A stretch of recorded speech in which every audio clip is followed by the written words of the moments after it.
Hello, here with Keith Thurman. Keith, you have a big fight coming up with Brock Jarvis. Obviously, you've had all week you've been speaking about it. You're probably so sick of it.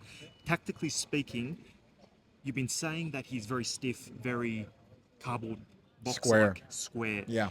Can you please just break that down and how tactically, without revealing too much about your game plan, or if you can, because you're feeling Oh, so it doesn't matter. confident. I'll give you the play-by-play. This Play-by-play chap, would be great. this chap is gonna be doing what he's done. From everything that I've seen, he only knows how to move forward and backwards. He's very square in his approach. Yes, he sits down. He sits down. He tries to throw a really nice overhand right. He likes to come in with the body shots. He likes that basic combination: 1, 2, 3, 3. That's a hook to the head and a hook to the body. Occasionally, he'll turn that hook to the body and then make it an uppercut to the head instead of a hook to the head. But from where I come from, there's not a combination that Brock Jarvis can throw that I haven't seen throughout my 29 years in the sport of boxing.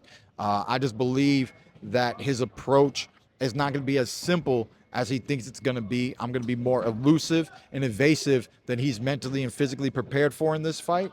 And the mistakes that he makes, because when he's working on the bag, he looks strong, this and that, but the bag doesn't punch back. And after he throws a combination, he just gets right back to his neutral position.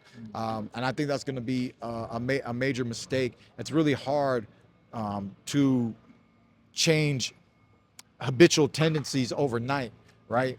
So I believe that Brock Jarvis is just going to do his best, put up his best efforts, but with my skill set and my IQ, that I'm going to be able to break down on the mistakes that he's making in the moment. And if I do it the right way, then we're going to have a short night. Keith, a lot of people talk about and know you for your boxing. He's a great boxer, mover, range manager. However, a lot of people probably overlook your power and your delivery system. Do you think that power, that delivery system, and well, firstly, is that the last thing to go in a boxer? Because I know there's been a lot of age talk here, but I'm not going to say you're an old man by any means. Secondly to that, do you think his head movement's nowhere near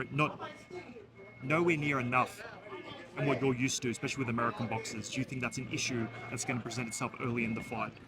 That's what I was alluding to with my last statement about the head movement. But when it comes to what people lose in boxing as they continue to age, you're right. Power is the last thing to go. This is just a scientific fact. That's why you'll get the old man with gray hair sitting there in the gym lifting big weights, right? Power of the man is the last thing to go. It doesn't start to fade till actually 55 years old. See, by being a professional athlete, you work with the right nutritionist team. You work with right doctors. I'm not educated, but I got educated people around, and I listen. Unlike Brock Jarvis, I listen to the wise men around me, and I get the intel. So speed in that fast twitch muscle is the first thing to go. So the power, I'm still going to be able to set up the power. You guys are going to have to analyze whether or not Keith Thurman looks slower at 36 today as I did 10 years ago when I was the undefeated world champion, when I first got the world title at 25 years old. But I believe that my speed and power are still intact, and I look forward to showcasing that come Wednesday night. Can't wait. Thank you very much, Keith Thurman. This is Then Still Boxing. We're going to do an analysis after this and see if he's still got it or not.